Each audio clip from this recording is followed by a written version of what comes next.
Hi folks, I hope that you guys are doing pretty well. So today is Tuesday, the 3rd of December 2024, and in today's video I'm going to decipher for you Psalm 79, okay? Now Psalm 79 is fairly short, only 13 verses. We're gonna go verse by verse, and also I have a program because some of these prophecies are linked to other important prophecies in the Bible, and so therefore I do have a program. We're gonna go through all these, okay?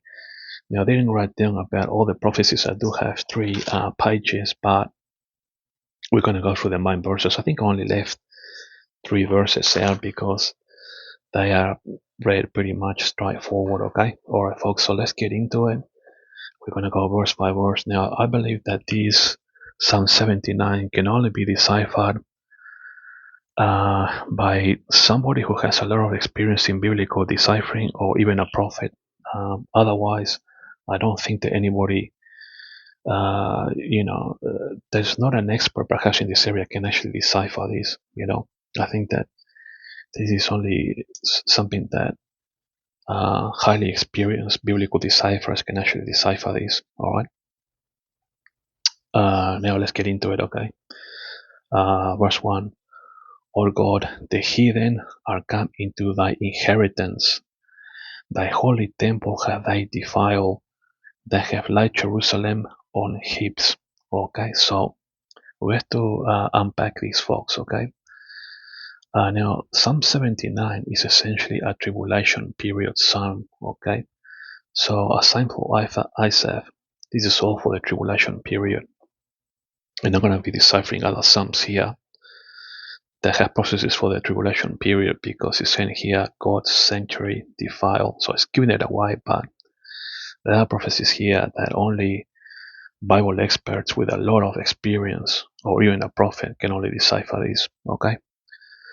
So, verse 1, the heathen are come into thy inheritance. Okay, so this is actually linking to Luke 21:20, and then where it says, thy holy temple have they defiled, then this links to Daniel 9:27, the abomination of desolation. Okay, so just remember the heathen are coming to thy inheritance, and I'm going to show you now Luke 21:20 how it links to this prophecy. Okay. So quickly, I'm going to put a page marker here. Quickly, let's go to Luke 21:20. Bear with me, folks. A lot of people Luke 21, chapter 21, because it's actually very important, okay? So go to Luke 21, verse 20, okay? And when you shall see Jerusalem compassed with the armies, okay? So, and it says here, the heathen are come into thy inheritance. So this is the armies coming to Jerusalem, encompassing Jerusalem. That's why it's linking to Luke 21:20. Okay. And when you shall see Jerusalem compassed with armies, then know that desolation thereof is nigh. In other words, Daniel 9:27. The abomination of desolation. Okay. I won't go to Daniel 9:27 because it's gonna make this video long, but we all know as Bible scholars what it says there. The abomination of desolation. Okay. So let us try and keep this, to a minimum, because most Bible scholars know this, okay? So yeah, just to recap, verse 1, the heathen are coming to thy inheritance, leads to Luke 21:20. Thy holy temple have they defiled, then this leads to Daniel 9:27, the abomination of desolation, okay? So that's that, folks. Quickly, let's go back to Psalm 79, verse 2 here. I got a page marker, folks. Okay. Now, the dead bodies of thy servants. Now, servants in the Bible is usually referring to prophets, okay? Have they given to be meat unto the fowls of the heaven, okay? Now, this is actually talking about Moses and Elijah, okay? Generally speaking,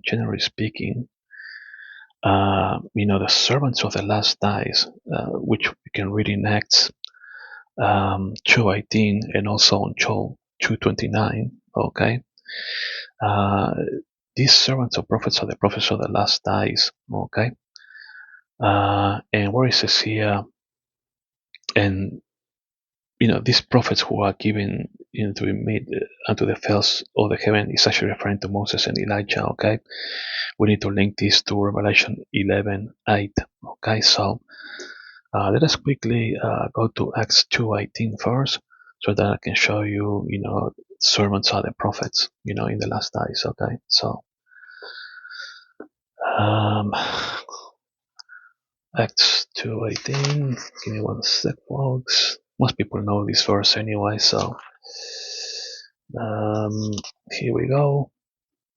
Okay, so head over to the book of Acts, and it's actually chapter 2. Okay, so chapter 2, verse 18.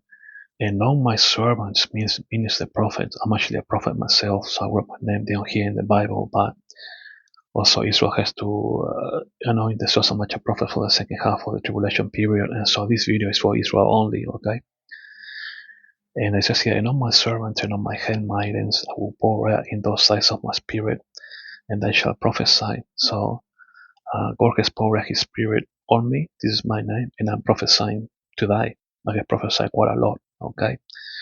But generally speaking, also these servants here, which is referring, in the last days, if you like, okay, like it says here on verse 17, this is also referring to Moses, Elijah, myself here, Gabriel, and the prophet that Israel has to anoint for themselves in the second half of the tribulation period. Now, out of these servants, okay, sadly, Moses and Elijah, they will die, the devil is gonna rise out, and it's gonna kill them. They're gonna lie dead for 3.5 days, according to Revelation 11:18. So quickly, let us go to Revelation 11:18. Okay, I got a patch marker here, folks. So head over to Revelation, chapter 11. Sorry, 11:8. Sorry, not 11:19, 11:8. Okay, and the dead bodies.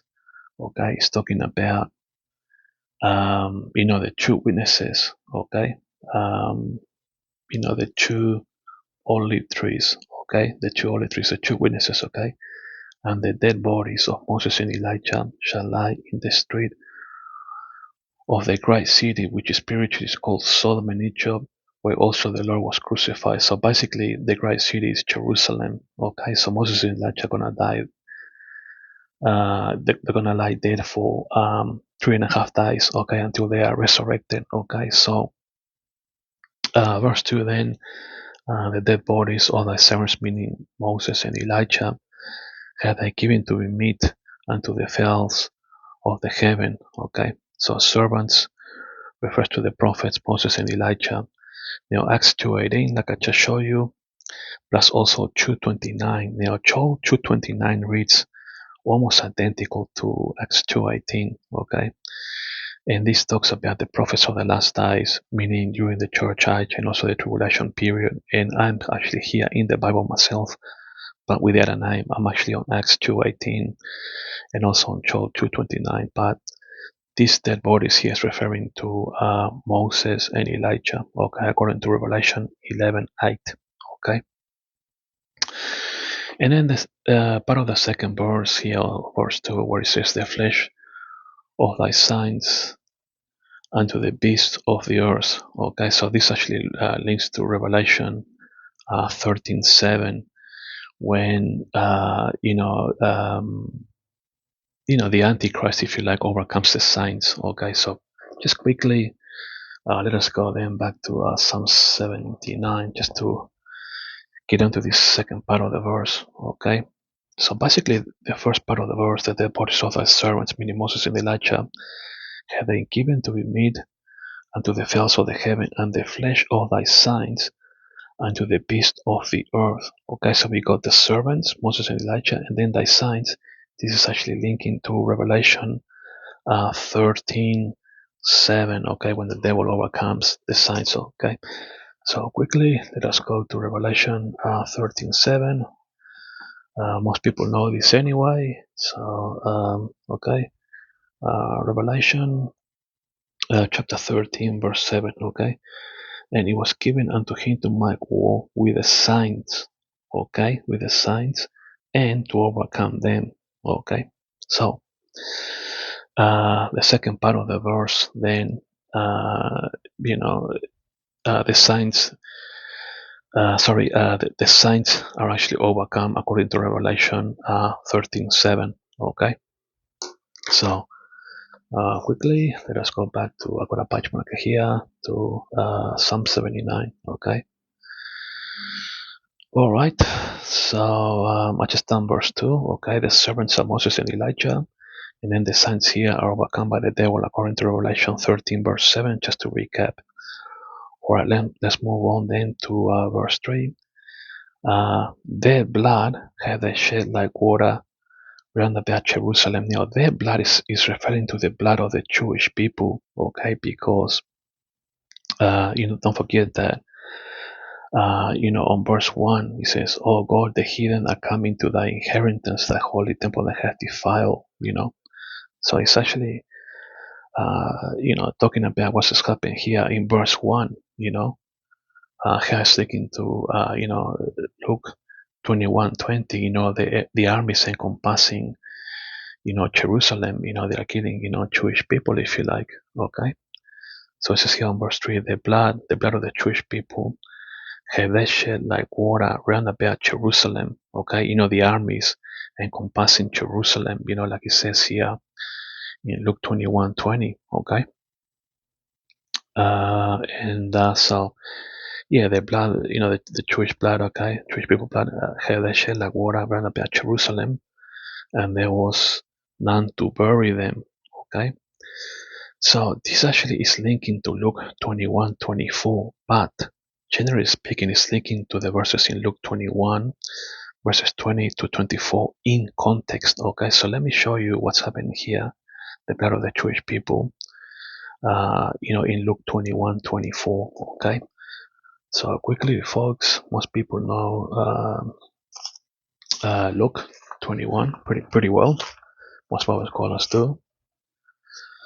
Luke 21:20. Okay.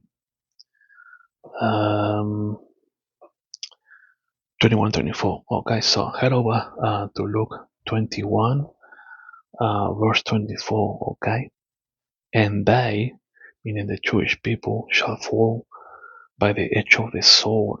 Okay, and shall be led away captive into all nations. So the fact that it's saying they, the Jewish people, shall fall, meaning they're gonna die, blood is gonna be shed. Okay, blood is gonna be shed because it's saying here, fall by the edge of the sword, and they shall be led away captive into all nations, and Jerusalem shall be trodden down of the Gentiles until the times of the Gentiles be fulfilled. Okay, so basically, this verse 3, if you like, the blood of the Jewish people have they shed like water around about Jerusalem, is linking to Luke 21:24. Okay, like I just showed you, but generally speaking, it's also linking to Luke 21 verses 20 to 24 in context. Okay, because let me show you here. Okay, and when you just see Jerusalem compassed with the armies, then know that the desolation of thereof is nigh. Okay, Daniel 9:27. Then let them which are in Judea flee to the mountains, and let them which are in the midst of it depart out, and let not them that are in the countries enter thereinto. For these are the days of vengeance. Okay, that all things which are written might be fulfilled. But woe unto them that are with child, and to them that keep suck in those days, for there shall be great distress in the land, meaning in Israel, and wrath upon this people. So that's the thing, folks. This is pretty sad news, and they shall fall by the edge of the sword, and so on. So generally speaking, the blood is referring to the Jewish people. It links to Luke 21, verse 24 to be precise, but generally speaking, in context, it's all about Luke 21, verses 20 to 24. Okay, so I've got a patch marker here. Let's get into verse 4, folks. It's already 14 minutes. Sorry for taking down, but it's important that I recap on all this. Now, verse 4, we have become a reproach to our neighbors.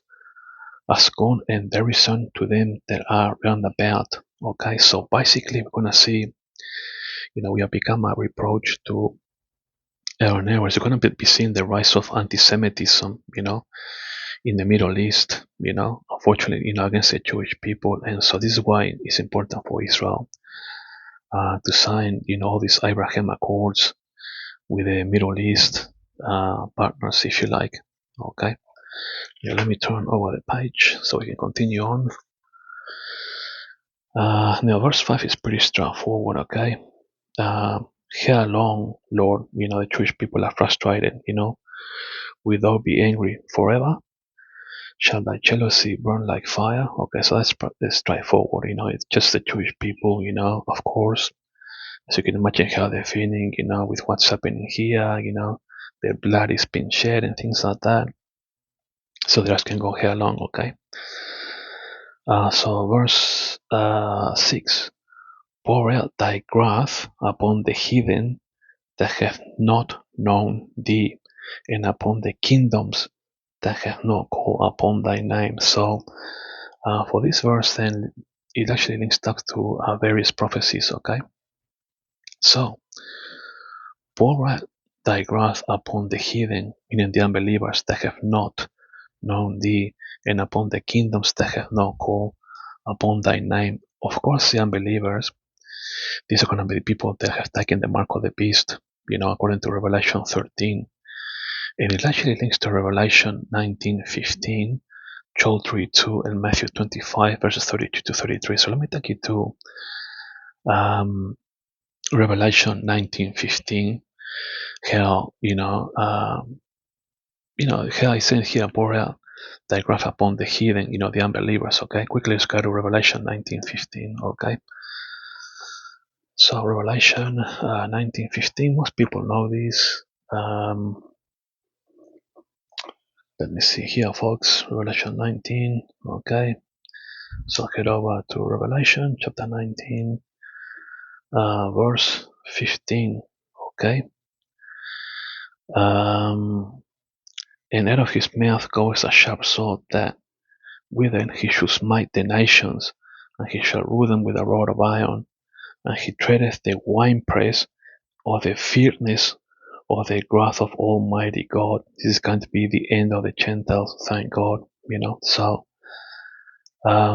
this verse 7, okay, where it says, pour out thy wrath upon the nations, the heathen, okay, that have not known thee.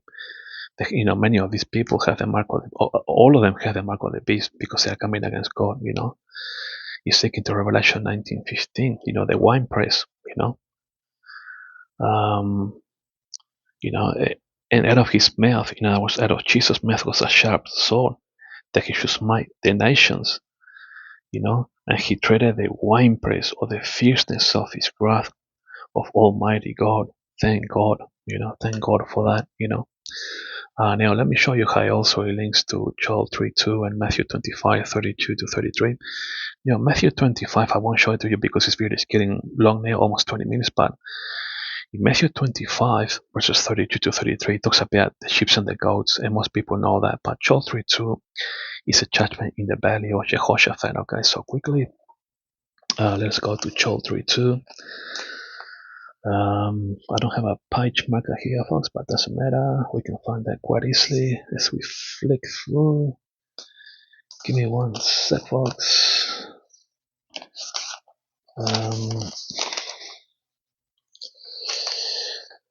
Joel. No, it's the last one. Joel 3:2. Here we go. Okay, so head over to the book of Joel, chapter 3, verse 2. Okay, and I will also gather all nations, and I will bring them down into the valley of Jehoshaphat, and I will plead with them there for my people and for my heritage Israel, whom they have scattered among the nations and parted my land. Okay, so quickly let me get back to Psalm 79 page. So here we go. Here we are then, folks, on verse 6. Okay, just to recap. So Jesus is gonna pour out his wrath. He's gonna, get into his wine press, if you like. He's gonna punish the heathen and all those kingdoms that have not believed on his name. Basically, these are going to be the people who have taken the mark of the beast, if you like. And of course, it's looking to Revelation 19:15, Joel 3:2, like I just showed you, and Matthew 25, verses 32 to 33, the judgment of the sheep and the goats. Okay, so that's it, folks. Verse 7, for they have devoured Jacob and likewise his dwelling place. Basically, it's Luke 21, okay? Um, like I showed you earlier, how this verse 7, for they have devoured Jacob and likewise his dwelling place, links to Luke 21, 20 to 24, um, in which, the Jewish people are going to be taken captive. They're going to be led in, to many nations, and many are going to fall by the edge of the sword. Okay, so Luke chapter 20, um, Luke 21 rather. Um, yeah, that's look. Let me just quickly get to look. Here we go, next page. So yeah, sorry folks, Luke 21. Sometimes I'm looking at looking at the Bible and on my program here. So sorry about that. So yeah, on verse 7, for where it says here, for they have devoured Jacob and have likewise his dwelling place. Links to Luke 21, 20, 24.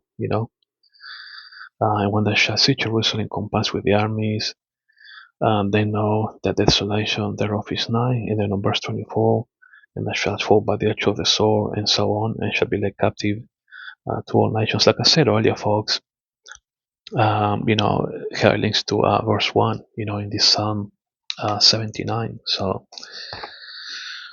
all right, folks. So, and then let me just, are we on the right page here on the program? Yep. Okay. Then verse 8 is a general verse, if you like. Oh, remember, not against us for my iniquities.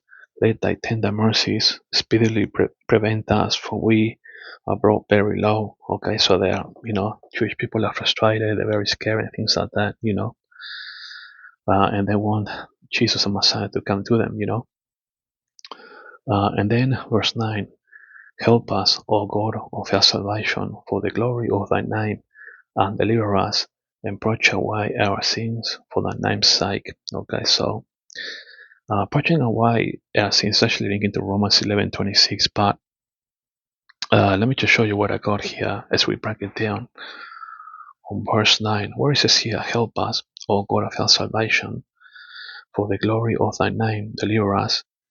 This is the call out of the Jewish people, if you like, to their Messiah, because it's saying here, help us, O God. The call out of the Jewish people to the Messiah, Jesus. Help us, quite clearly, help us, O God, okay? And this is actually linking to Zechariah 13:9. Help us, O God, of our salvation, It's a calling of the Jewish people to the Messiah, Zechariah 13:9, okay? So let me go quickly there to Zechariah 13:9. I don't think I got a patch marker, but we're on Zechariah right now. Okay, head over to Zechariah chapter 13, verse 9. And I will bring the third part through the fire, and will refine them as silver is refined, and will try them as gold is tried. They shall call on my name, and I will hear them. I will say, it is my people, and they shall say, the Lord is my God. Now remember this, they shall call on my name. Remember that. Now let me show you. Help us, oh God, help us. They are calling, they call out all the Jews, Zechariah 13:9, okay? Help us, oh God of our salvation, okay? Help us, okay? Help us, they shall call out on my name. Exactly, folks. So it links to Zechariah 13:9. Okay. And then the second part of this verse 9 where it reads, and purge away our sins for thy name's sake. Then this actually links to Romans 11:26. All of Israel shall be saved. Okay, so let me quickly just go to Psalm 79 on this verse 9, just to give you a recap. Okay, so help us, O God of our salvation. The help us is a call out of the Jewish people tied to or linked to Zechariah 13:9. Okay, and we got a comma here, so now we got the second part of the verse. And purge away our sins for thy name's sake. Purging away sins, this is exactly what God is going to do in Romans 11:26. He's going to purge away the sins of the Jewish people. So quickly let's go to Romans 11:26. I don't have a patch marker here, folks. Bear with me, it shouldn't be too far away. Romans, we are here in Romans already, 11:26. Here we go, Romans 11:26. And so all Israel shall be saved, as it is written, they shall come out of Zion the deliverer, and shall turn away ungodliness from Jacob. In other words, the fact that Jesus is going to turn away ungodliness, is going to turn away, purge the sins, ungodliness, and so all Israel shall be saved. Okay, so let me get back here to Psalm 79 then. Okay, so according to the program here, okay, on verse 9, the caller of the Jewish people, help us, O Lord, tied to or linked to Zechariah 13:9, and purge away sins is actually linked to Romans 11:26. Okay, now verse 10. Wherefore should the heathen say, where is their God? Here we got the mockers and the scoffers. Let him be known among the heathen in our sight by the revenging of the blood of thy servants, which is said. This is actually linked to 2 Peter 3:4. Where is wherefore should the heathen say, where is their God? Linking here to 2 Peter 3:4 and also Jude verse 18. Okay, so let us go to 2 Peter 3:4. Okay, shouldn't be too long, folks. 2 Peter, right? We're in 2 Peter right now. So yeah, head over to 2 Peter chapter 3 verse 4, and saying, where is the promise of his coming? For since the fathers fell asleep, all things continue as they were from the beginning of creation. So we got the verse 3 where it says here, knowing this first, that they shall come in the last days. Last days refers to the church age and the tribulation period. Okay, in the last days comes scoffers, walking after their own lust. Okay, and saying, where is the promise of his coming, meaning Jesus? Okay, so this is actually for the church age and for the tribulation period. Okay, so verse 10 here, wherefore should the heathen say, where is their God? Okay, quite clearly here, where is the promise of his coming? In other words, where is God? In chapter 3 here, verse 4, and also it links to Jude verse 18, quickly, Jude just around the corner here, folks, just before Revelation. So go to Jude there, verse 18, okay, and it says here, that they told you there should be mockers in the last time, who should walk after their own ungodly lust. Okay, so this verse 10 here, wherefore should the heathen say, where is their God? Is actually linking to 2 Peter here, verses 3 and 4, the mockers and the scoffers. Okay, mockers and the scoffers on verse 3, and where is their God here on verse 4, and it also ties into Jude verse 18. Okay, so let me turn the page here on the program, and We continue here with verse 10. Let me just get back to Psalm 79 here. Okay. Now, and then the second part of verse 10, I just told you about where should the heathen say, where is their God? We already covered that. And then the second part it says here, let him be known among the heathen in our sight, by the revenging of the blood of thy servants which is shed. Okay, so this is actually again linking to Revelation 14 verses 19 and 20, thrusting the sickle, operate the winepress, okay? Let him Jesus, okay? Let him Jesus be known among the heathen in our sight by the revenging of the blood of thy servants which thy shed, okay? So let us go straight into Revelation 14, okay? Revelation 14, bear with me, folks, just here at the end. Revelation 14, okay, so head over to Revelation 14, verses 19 and 20, okay. And the angel thrusting his sickle into the earth, and gathered the vine of the earth, and cast it into the great winepress of the wrath of God.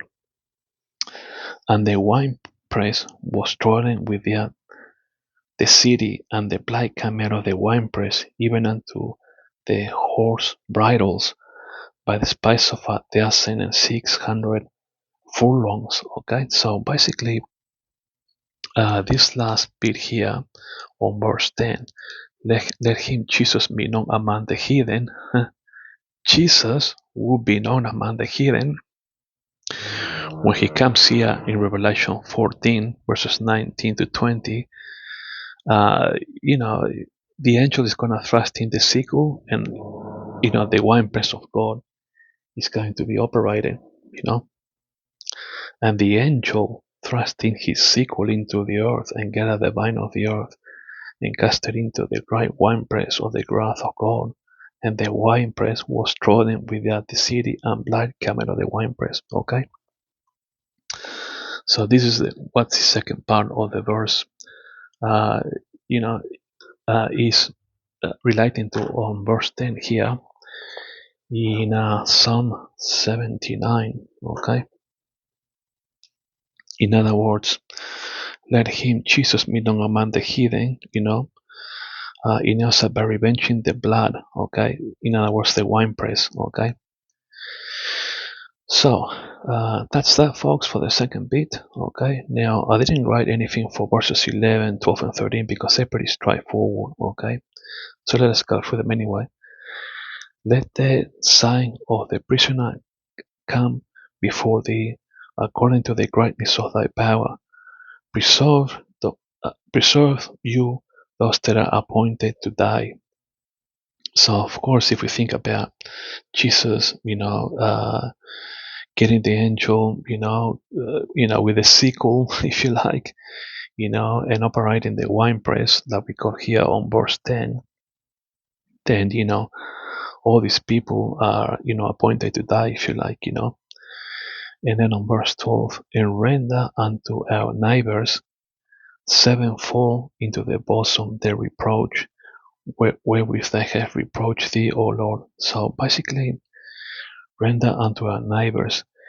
This is actually referring to, the nations that are surrounding Israel, if you like, for the anti-Semitism, render unto our neighbors sevenfold, It could also symbolically be speaking as well to the heathen, the unbelievers, that are going to be dying, because the fact that they are there in Jerusalem, okay, they are acting as neighbors, if you like. So it could apply to, the heathen, the nations there in Jerusalem, and also to, those nations in the Middle East that surround Israel. It could have a double application, but nonetheless, regardless of what your view is on these neighbors, it says here, and render unto our neighbors sevenfold 7 times the punishment, if you like, into their bosom, in other words, in hell, for their reproach, wherewith they reproach thee, O Lord, you know.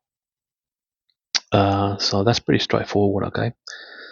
So, verse 13, so we, thy people, and sheep of thy pasture, will give thanks, will give thee thanks, meaning Jesus, forever. Yeah, of course, after Jesus' second coming, for his salvation, saving the Jewish people. And we, the saints, are going to be coming with him. We're going to be, the Jewish people are going to be giving thanks, to the Messiah forever, for obvious reasons.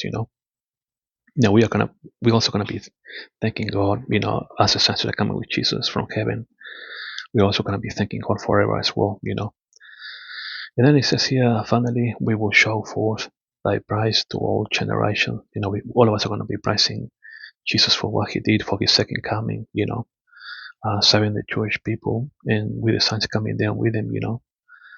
So that is it, folks, for these, 13 verses.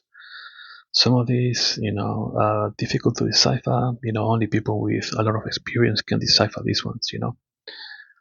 Alright, folks, thanks for watching, and I'll talk to you all later.